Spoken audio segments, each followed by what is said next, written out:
무슨 종교를 신앙하십니까? 다양한 경로를 통해 만난 사람들과 대화를 나누다 보면 빠지지 않는 질문 중 하나죠. 그럴 때마다 저는 제 자신을 믿습니다 라고 자신 있게 대답하곤 했습니다. 그럴 때마다 드는 의문, 나는 무엇을 하면서 살았나? 남은 것이 무엇일까? 아무리 생각해봐도 알 수 없었습니다. 저는 부잣집 종손으로 태어나 어릴 때부터 제사를 주관해 왔는데요. 자손된 도리로 조상님을 모시는 것은 지극히 당연한 일이었습니다. 고등학교 3학년 시절 아버지가 돌아가신 후 정신없이 살다 보니 어느덧 50대 후반이 되어버렸는데요.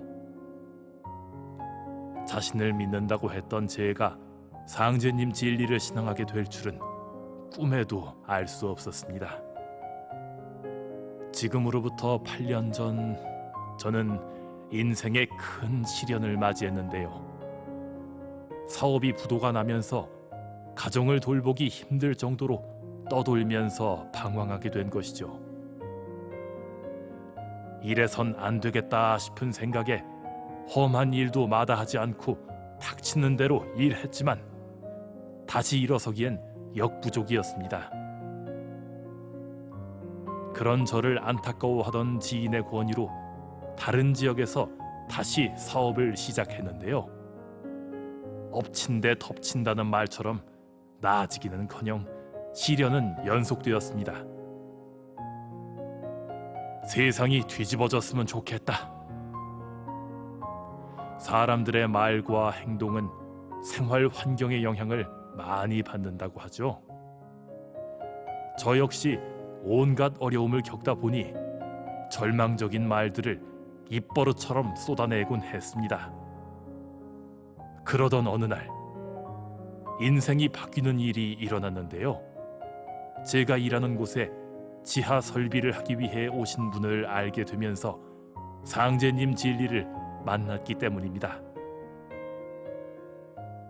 그분은 이전에도 가끔씩 일을 하러 왔었는데요. 힘든 일인데도 불구하고 볼 때마다 표정이 밝아 저분은 어떤 분일까 궁금했습니다. 가까이 지내고 싶었지만 만날 때마다 인사를 하거나 전화번호를 교환해 몇 번 안부 전화를 한 것이 전부였는데요. 그렇게 알고 지낸 지 몇 년이 흐른 후인 올해 8월, 함께 작업하던 중 그분에게서 은은한 주문 소리가 들리는 것이었습니다. 예사롭지 않은 생각에 말을 건네면서 시작된 대화. 사장님은 불교의 마음을 담고 계십니까? 아니요. 내 조상을 잘 모시고 우리의 뿌리를 찾는 증산도 공부를 합니다.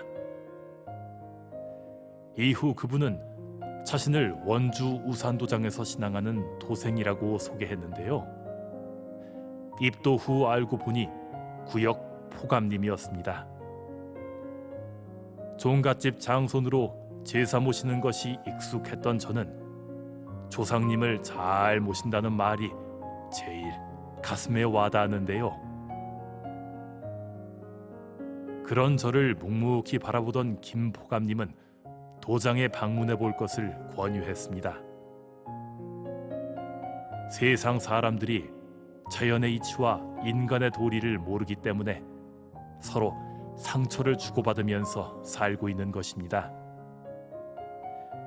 그동안 제가 느끼고 있던 생각과 일치하는 김포감님의 말에 깜짝 놀란 저는 망설일 틈 없이 그날 바로 증산도 원주 우산도장을 방문했습니다. 포정님은 그런 저를 반갑게 맞아주시면서 자세하게 상제님 진리를 전해주셨는데요. 우리의 삶이 사계절로 순환하는 자연의 이치와 같다는 것과 조화주 하나님, 상제님이 이 땅에 다녀가셨다는 것도 알게 되었습니다. 순간 술로 허전한 마음을 달래면서 살아온 지난 날들이 필름처럼 펼쳐졌는데요. 참 하나님을 만나게 되었다는 기쁨과 감동은 말로 할 수 없을 정도였습니다. 이후 21일 태울주 정성 수행과 입도 교육을 받으면서 상제님 진리를 더욱 확신하게 되었습니다. 태을주를 읽으면서 세월의 무게만큼 무거웠던 마음이 많이 가라앉은 느낌인데요.